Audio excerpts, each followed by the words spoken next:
Have you ever felt like you were wearing a mask to fit in with societal expectations? Have societal pressures ever made you question your identity? Can you imagine being authentically and unapologetically yourself and stop conforming to someone else's version of you? Are you ready to break free from the fear that has been holding you back and embark on a life-changing journey of self-discovery? Join me after the intro for a conversation with a very special friend with whom we will answer these and many more questions. So grab a cup of coffee, settle in, and let's start. Hi, I'm Rossana D, and this is Forgive and Thrive, a podcast where we explore what thriving in life means and how we can achieve it, irrespective of our past, current condition, and expectations that those around us or society in general may have. Let's go. Welcome to the Forgive and Thrive show. In a world filled with expectations and societal norms, it's not always easy to be your true self. Anxiety, fear, doubts, and societal pressure often stand in the way of expressing our genuine selves. The struggle of not being your true self often stems from the fear of judgment and rejection, leading to a life lived in conformity rather than authenticity, which can result in a profound sense of unhappiness and unfulfillment. But if you have ever felt the weight of societal pressures bearing down on your shoulders, fear not. We have got your back. So today we shed light on the challenges that one faces in their quest to be their authentic self and discover practical strategies for embracing who we truly are, finding the courage to break free from the constraints that hold us back and the confidence to step into the light of our own uniqueness, as well as gain the inspiration and wisdom needed to embark on our personal journey towards authenticity, where we can confidently declare, "This is me, and I'm proud of it." And we dive into this fascinating topic in a conversation with our guest, Wendy Cole. Wendy is a transition mentor. Knowing from childhood she was a girl, Wendy yielded to familial and societal expectations just to fit in. At the age of 67, she changed her life with her transition. Beginning in January 2015, she focused internally, accepting who she really was, confronting fears, doubts, and anxieties that held her back for decades. She took the leap of faith to find freedom and joy in being herself. By July 2015, Wendy was living as a woman, and she had had her long-awaited surgery in 2017. Wendy knows very well that by focusing inwardly to find freedom and joy will benefit the rest of your life. So today she helps her clients face significant life changes and has guided others through their transition journey. Hi, Wendy. Welcome to the Forgive and Thrive show. Thank you so much for taking the time to be with us today. Oh, it's totally my pleasure, Rosanna. I'm very, very happy to be here, and what a beautiful introduction. Oh, thank you. I'm really excited as well, because obviously you work with people that are embarking on a transition journey, but self-acceptance, I mean, we talk about this point offline. Self-acceptance is a problem that a lot of us face. So I think this topic will be relevant for many people as well. But before we dive into that, I would really love to start with you, and particularly your journey into understanding who you were really and accepting that person, accepting Wendy. Well, I'll start off by saying that we all, as human beings, face change in our lives, and we all face, significant life changes. I've faced many significant life changes over my 60 plus years. I knew from a very, very young age that I was, in fact, not aligned. I was not in the right body. I was actually a girl. I didn't have the words for it, but I just held on to that feeling, and I knew that was the truth about me. As I grew older, by around age 10 or so, I did tell my parents, I'm a girl. And after being taken to a psychological clinic, 4 or 5 sessions, I was told that I had to forget all about being a girl. I would have to repress it, get rid of those feelings. And if I didn't, I would be committed to the institution and fixed. In that day, that scared me. In hindsight, it was probably things like electroshock therapy or what else they had in those days. It was the middle of the 20th century. And this was definitely recognized as a psychological condition, untreatable and no cure. So from around age 10 until around 67, I did everything in my power to repress those feelings, repress those thoughts, and do everything I could to try and check all the boxes to be normal. I got to a point in my college years, especially by my senior year, where I got a psychiatrist who was willing to help me. I was actually in 1970 going to try and transition to live as me, totally aligned. I was taken to a quarterly meeting of psychiatrists. I was telling my story. It was quite an experience. It was very scary, as a matter of fact. I'm sitting there talking, and within 5 minutes or so, one of the psychiatrists stands up, excuses himself from their quarterly meeting, says he'll be back, looks at me and goes, "You're a freak. You should move to New York City and turn tricks like the rest of them." That was the view of psychiatrists in that day and age. Not all, but of course, that was the prevailing thought. There was no treatment for this. As far as I was concerned, I was inside a girl. Unfortunately, my body wasn't aligned with that. I was assigned male at birth, and that was it. I was stuck with that. So one of the first things that I had to do in order to face this finally once and for all in January of 2015, I was basically done repressing. I was done with everything. And I had discovered that in 2012, the medical community had changed from a psychological condition, no treatment, no cure, no hope, to a medical condition that you're born with, a condition that is now treatable through therapy, working with a therapist, working with a psychologist as well. Also treatable by hormone therapy, where they would block male hormones, and I would start on estrogen, and also any necessary surgeries. Well, I couldn't have been more delighted in finding that out. I started right then and there. I found a therapist. She was wonderful.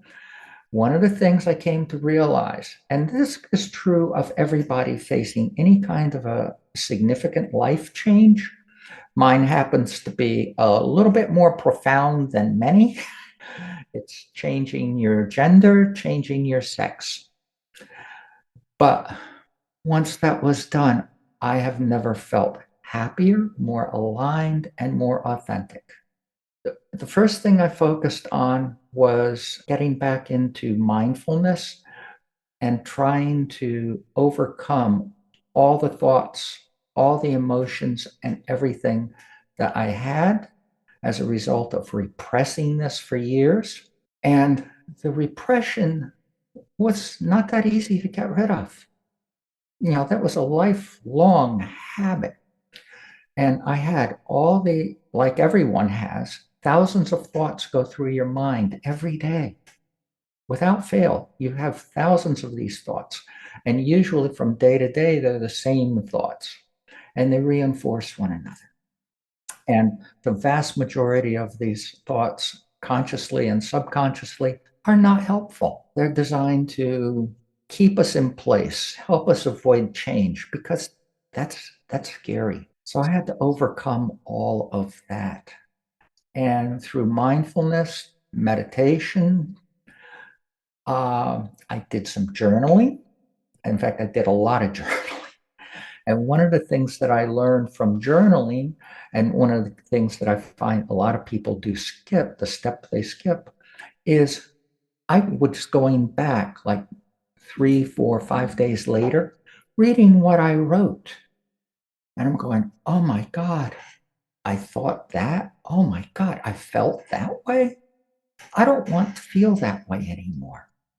I started working on visioning for what I wanted my future to look like and focusing on the thoughts that would make me happy, that would make me feel good. And that's what life is all about. It's about feeling good and being happy with yourself.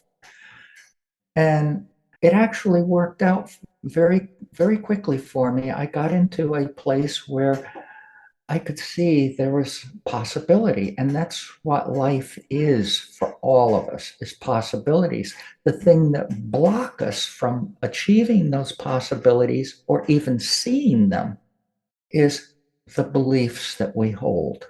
And our beliefs are formed by our thoughts, our emotions. We hang on to them, we store them, we can replay them. We can, if we have beliefs that cause us anxiety, we can replay those same beliefs from memory and have that anxiety. Our bodies produce chemicals, neuropeptides, hormones, and every emotion has a chemical signature to it. That's how our minds communicate with our bodies to tell us what's going on and what we're thinking and how we're feeling. And I wanted to feel good. I wanted to feel like me. I hadn't been able to do that for 67 years. It's not like people like myself never existed before. We've always existed. It's one of the things of nature. Nothing's ever completely black and white.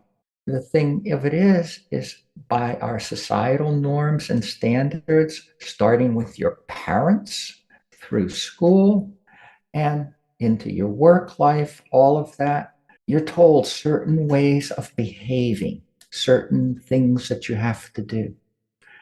And I knew a lot of those things were wrong for me, but without any other options.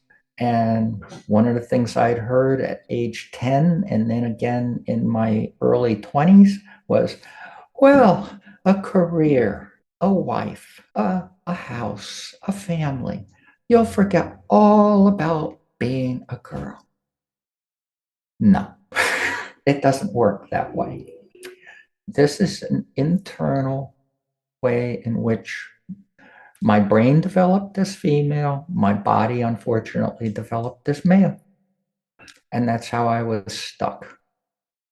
It's been a journey for sure, but I haven't had any bad experiences because I did, for that first 6 months, I did the internal work to align my body, my mind with who I am. And I would vision what it would be like to be me out in public, in a public situation. And then I'd go test it. And I'd find out that my vision for it, all my meditations, all of the things that I had practiced alone, actually, the reality was far better even. I couldn't have been happier. Wow. I have to say, there are lots of points that you already made that caught my attention. But there is one in particular when you said, I wanted to feel normal. Normal, again, with respect to what? And as you said, it's a society that tells us what normal is. And I like the fact that you ended up being yourself and loving yourself, and which is obviously a beautiful journey.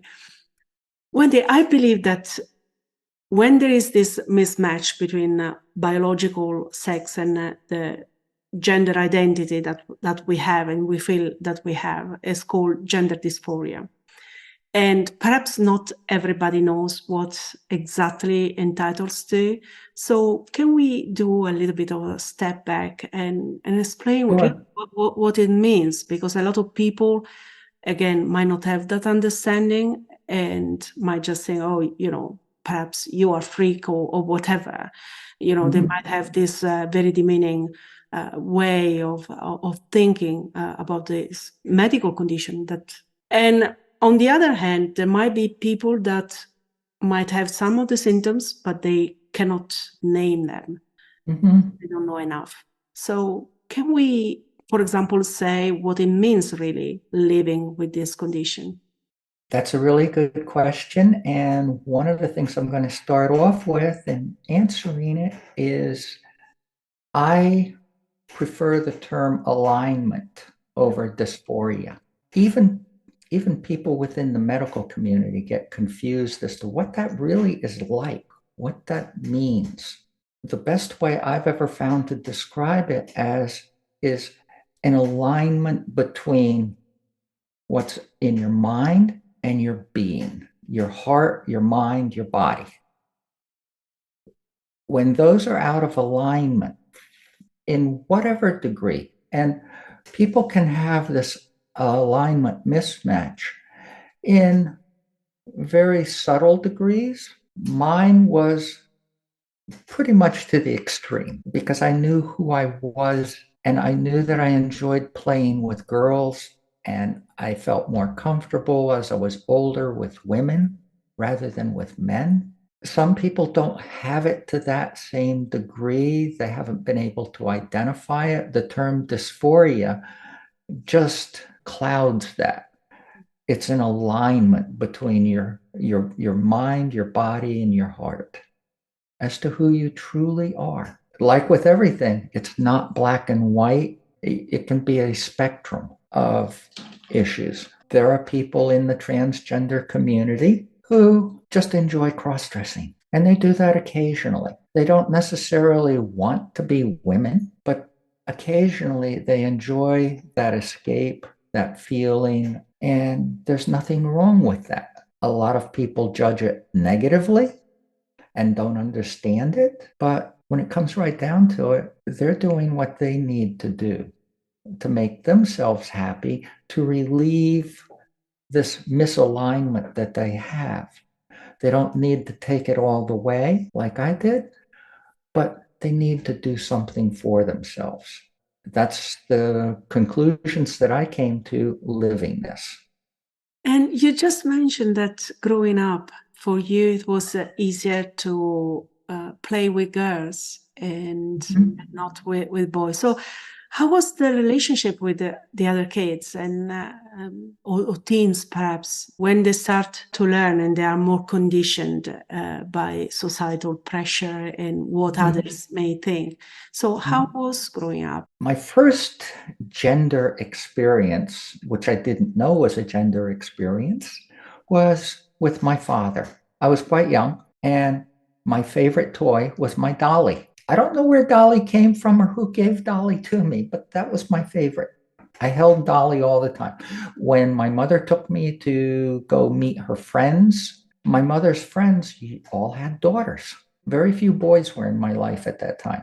And I had my dolly, and I'd go play with the other girls. And it felt perfectly normal. I didn't know anything was wrong by societal standards until my father came home one night, took Dolly away from me, and gave me Teddy, a teddy bear. I screamed.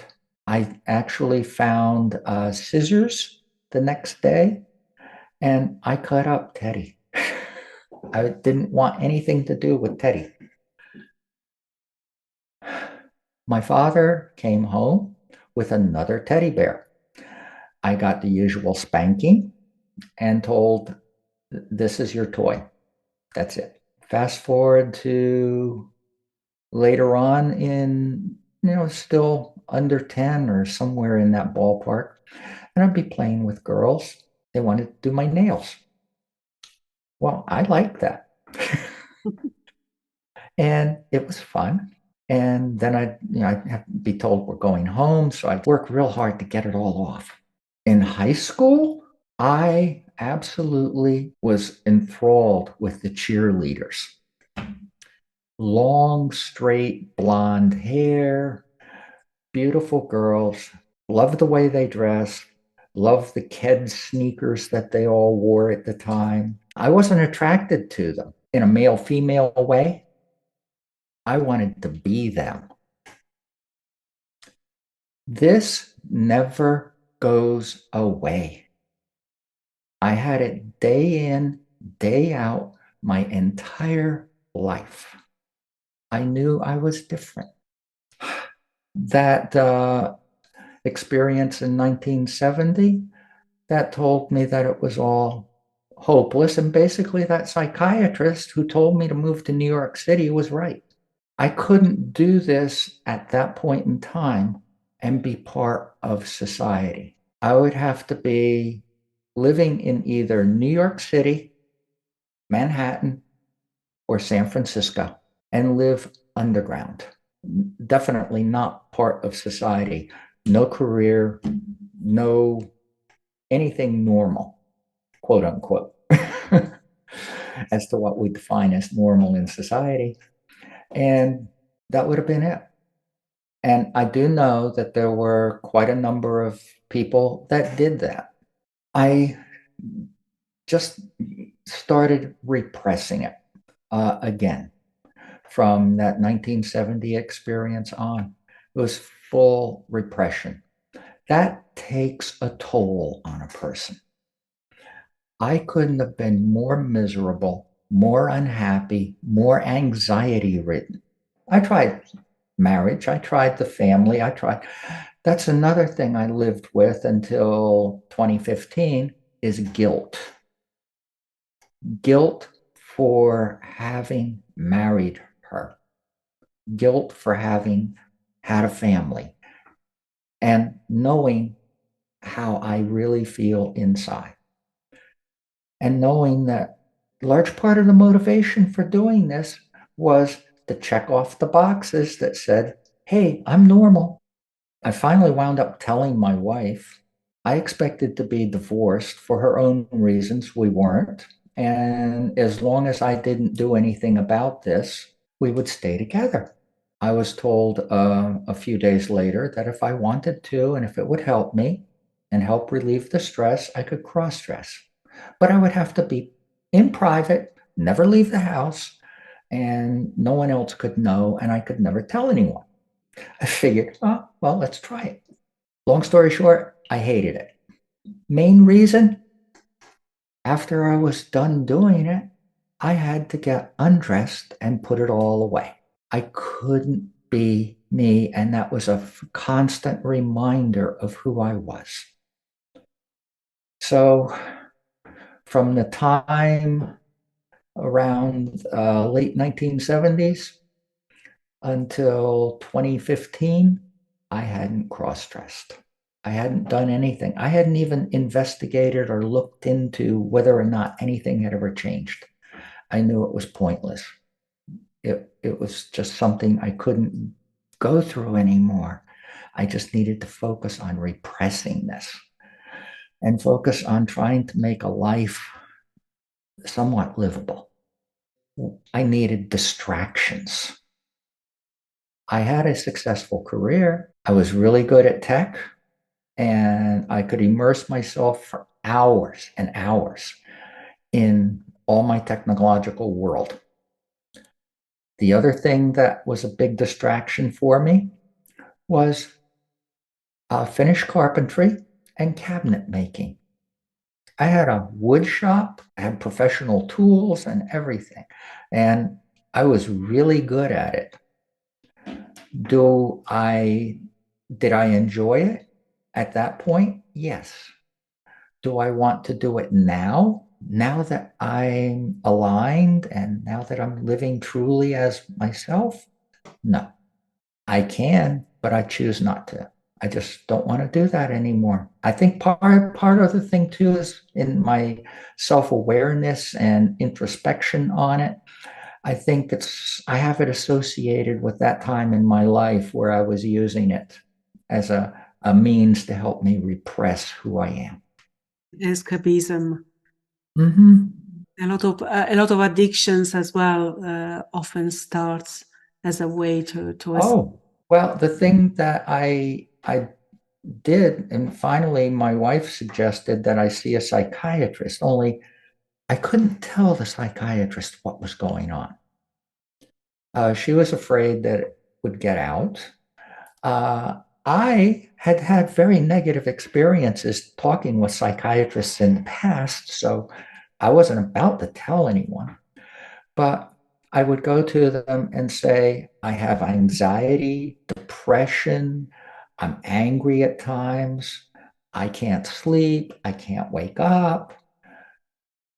I got prescriptions for everything. By 2015, when I saw my therapist for the very first time, she was horrified at all the meds I was on. I was living in a fog, complete fog. I would take more medicines in the morning, midday, and night just to exist. Before seeing psychiatrists, yeah, I was heavily into self-medicating with pot. That was big for the 1980s. I didn't do anything else. And one of the things that I am grateful for is my male facade or male representative, however you want to refer to him. He didn't make me an addict, and he didn't kill me. And I got by. I survived. Now I'm truly thriving. I absolutely love that. So you are now help other people that want to transition as well. What are the challenges that you or people you have worked with face before, during, and after transitioning? The people that I work with, one of the things I start them off with right away is let's do the internal work to get you aligned with who you truly are. And a lot of times, if people go off on their own or take some other approach, they start with the facade, the clothing, the makeup, everything. You can do all of that, but you're still going to be scared. You're still going to have anxiety. You're still going to have depression. And that is not going to go away by just dealing with the facade.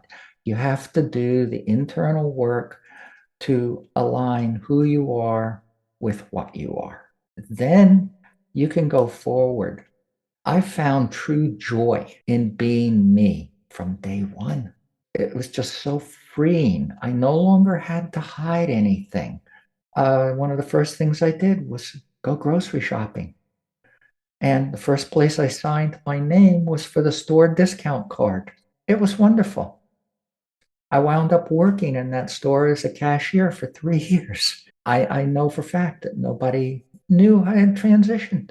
It is all about your mindset, your attitude, and how you present yourself confidently as who you really are. I tell people that I work with, your gender identity is formed within the first 5 seconds or less of somebody seeing you. It's an instinctive thing that we all do. We look at someone and we immediately assign male, female, period. After that happens, it's up to them not to do anything to cause the person to question it. Once that door opens, it's hard to close it again. So what I coach them through as well, besides their attitude, their mindset, and all of that, is mannerisms, behaviors, all of the things that they have to undo from their male or female lives. And the more you live authentically, the easier it gets. Oh, wow. That's absolutely beautiful. Wendy, do you know anybody who went through the whole process of transitioning and then at some point regretted the decision? And if so, what was the reason behind regretting it? Was perhaps linked to the fact that they didn't really do all the internal work?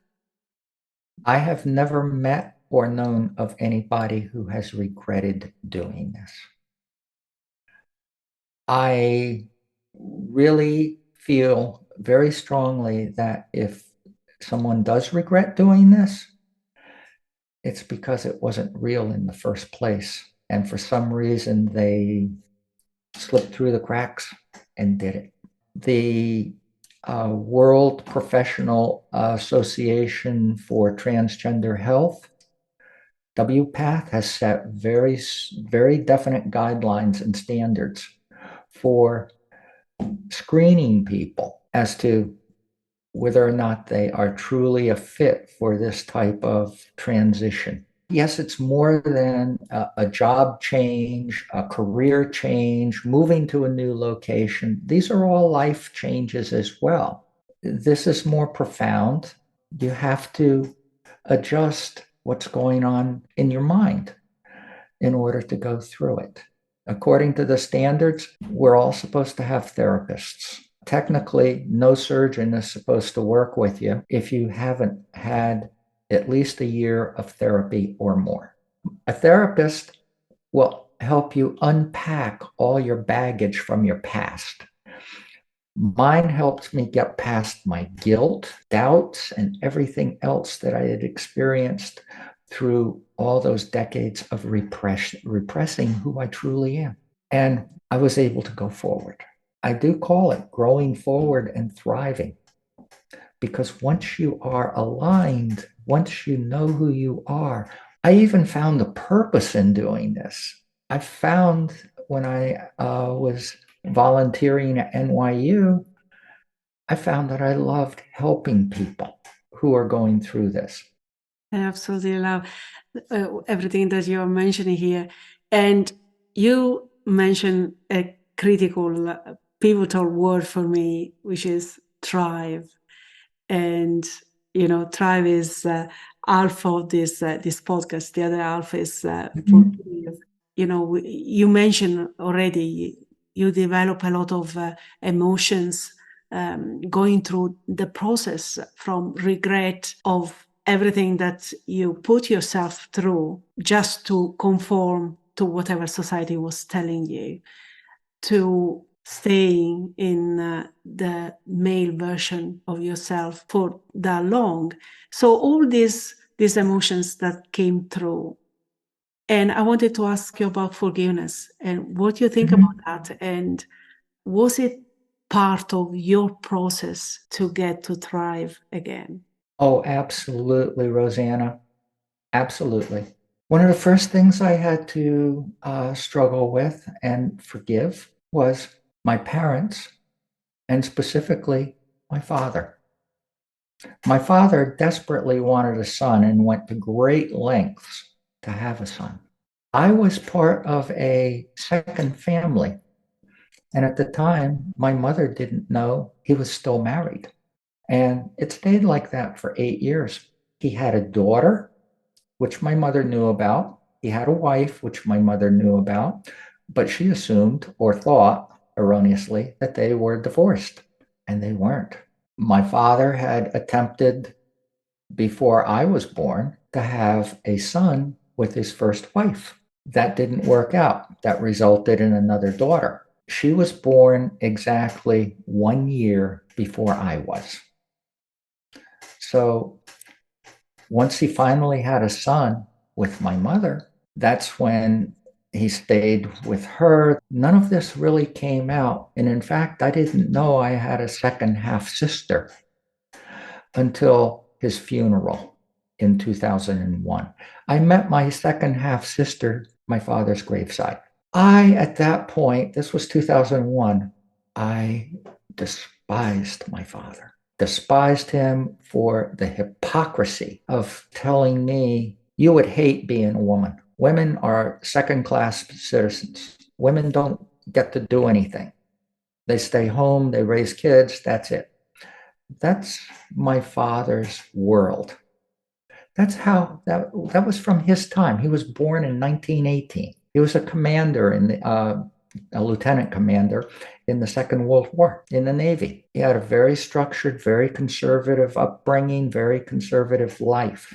He imposed all of that on me, and especially when I was asking for help with my condition, to be recognized as to who I was. So in 2001, I was absolutely beside myself with anger.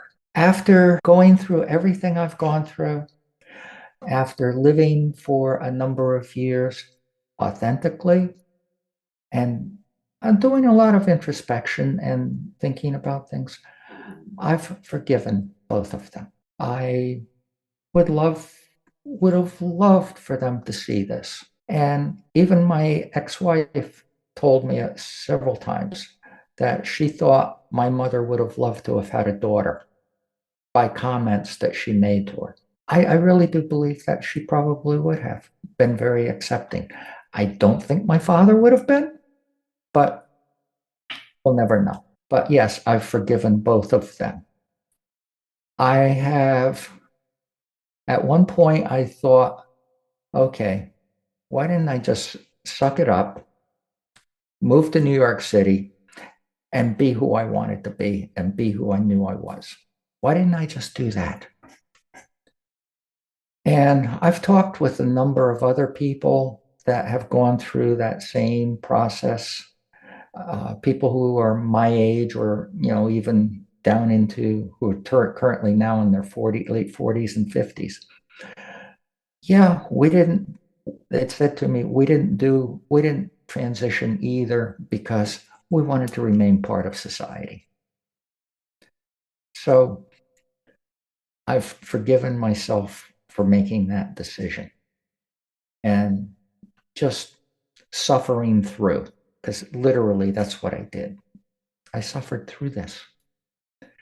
As far as another part of forgiving myself is, now that I truly, truly love myself in every way, I actually take care of myself mentally, spiritually, and physically, to the point where in my late 30s, I was diagnosed with high cholesterol, sky high triglycerides.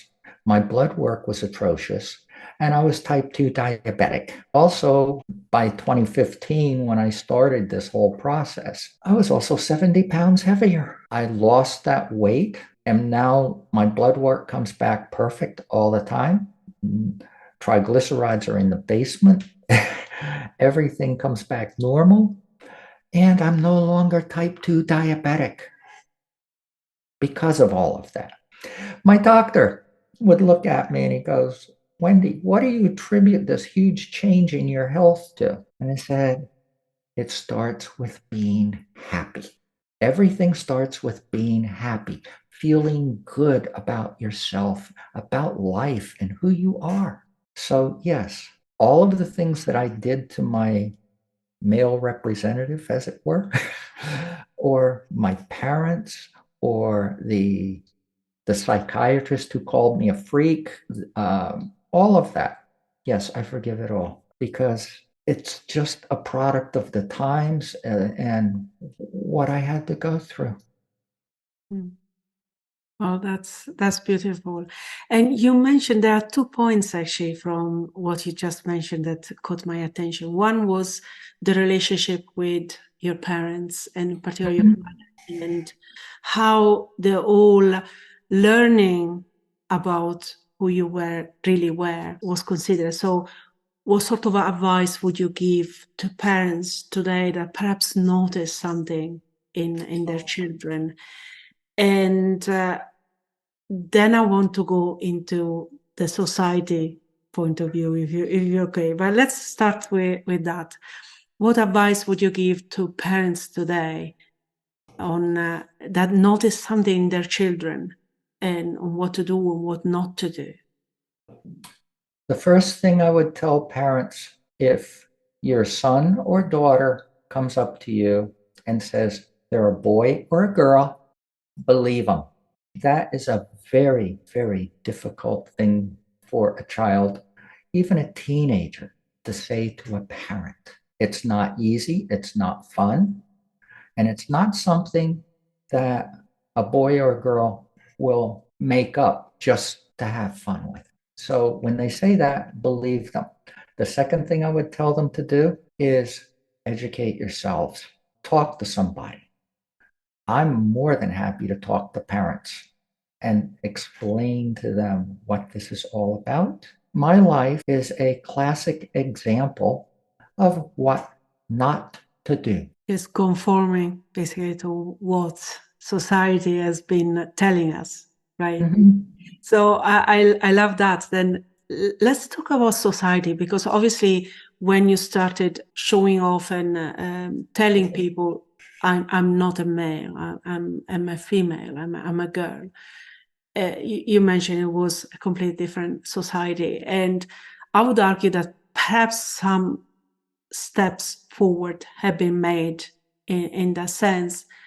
But I would also argue that there are a lot of steps that we still need to do. And there is one simple example. If you go to any shop and you want to buy clothes for children, they are typically two colors. They're blue and pink. Mm-hmm.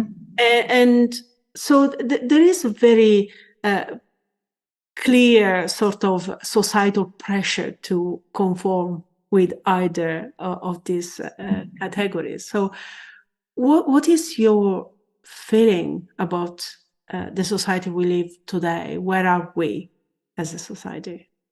Well, I have a friend in Los Angeles. He was very successful in the advertising business, and he quit his career after 20 something years and went to Stanford and got a master's in psychology. His primary focus is working with transgender kids, teens, and all. He is gay. He and his husband adopted a son. They're a beautiful family. And he told me the biggest problem in LA with homeless teens and homeless kids on the street is people don't throw their kids out of the house now for being gay. They throw them out for being transgender. And that's his professional focus, is working with and helping those kids. Parents putting their kids out because of who they are and who they say they are, that is something that is definitely a lack of education that needs to be done. Part of the reason why I'm putting myself out through podcast interviews and talking to people is I want people to experience what this is all about from somebody who has lived it, not somebody who has theory, not somebody who has religious beliefs, and not politicians for sure. These people don't know what I know. And that's why I'm putting myself out. I answer questions freely and openly with people that I meet who I decide that I'm going to reveal my past to. Mm. And that's all my friends. They all know, but they all accept me for who I am, for which I am eternally grateful. Absolutely. So what do you think is still missing in today's society to become less judgmental, more accepting, more inclusive and supportive of others, whoever they are, whoever they feel they are? Actually, meeting people like myself, meeting people who are gay, meeting people who have any other kind of differences, and being open to communicating, open to understanding. I see a lot of people are very focused on their day-to-day lives. Their time, their energies, their efforts, and everything are all focused on that. So there's just a small piece of their time where they can give to learning about others who don't fit or don't abide by the societal norms. I'm not sure what's going to change that. Mm. I know when I have talked with people who initially probably would have thought all kinds of horrible things about me. But because I was in front of them, because I answered their questions openly, honestly, and candidly, it began to shift their thoughts, shift their feelings toward me, and it shifted their beliefs a bit. And I think the more that we do that, and I would encourage more people like me to be more visible. That visibility is not necessarily a bad thing. We have to manage it. I mean, there are certain places I wouldn't put myself out to. I think people in society are still highly judgmental. And that's another thing that I think needs to change. Mm. Doing this, I've had to become less judgmental myself. And that's all part of the process. Would you say that perhaps one of the issues that we have as a society is that we focus a lot on the diversity rather than on the inclusion? And I don't know, perhaps I don't understand enough about the problem, but for me, talking about diversity is almost creating an issue of a non-issue, because there are 8 billion people in the world, and that's 8 billion shades of humanity. Exactly. So for me, the focus should be really on inclusiveness or inclusion rather than diversity, because we all bring different characteristics and different features and different abilities and different Exactly. dreams. And, everything is different. It's 8 billion. That's the size of the diversity. Mhm. And especially in organizations, and we have to include this minority group or the other minority group, and I wonder, is that the right thing to do, instead of saying, well, are we able to include, and to see the other person and really include that person and with their needs and whatever it means, and not being judgmental. So Inclusivity is absolutely the key. I would agree with that 110%. It applies not just to people in the LGBT community, it applies to women, it applies to people with disabilities. Some of the problem I see is there's a tendency to identify people as being different and put them into that box. And they're part of a diversity program. As you mentioned, that isolates people, that makes them different or less than. And one of the things that I have found is very, very effective for me personally is getting to know someone first. And once I know them a bit better, it could be within the first hour and a half.